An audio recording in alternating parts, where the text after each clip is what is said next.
চলো বন্ধুরা, রোজকার মতন তাহলে খাওয়া দাওয়া নিয়ে চলে এলাম। তো আজকে তো গণেশ পুজো, তাই ভাত করিনি, নিরামিষই রান্না করেছি।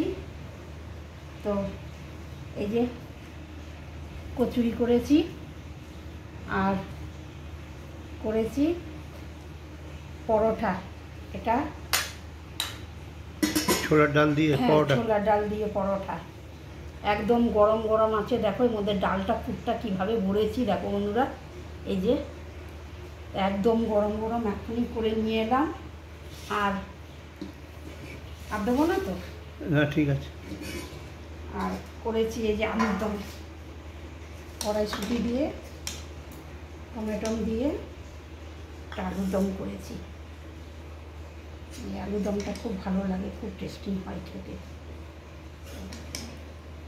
আর ভাত তো রোজই খাওয়া দাওয়া হয়, আজকে পুজো অনুষ্ঠানের দিনে ভাবলাম যে এইগুলো রান্না করি।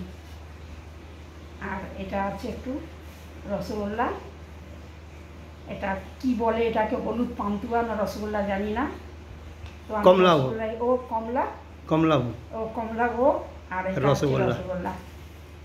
তো আজকে খাওয়া দাওয়া এই আছে, তা লাইক করো আর শেয়ার করে দিও।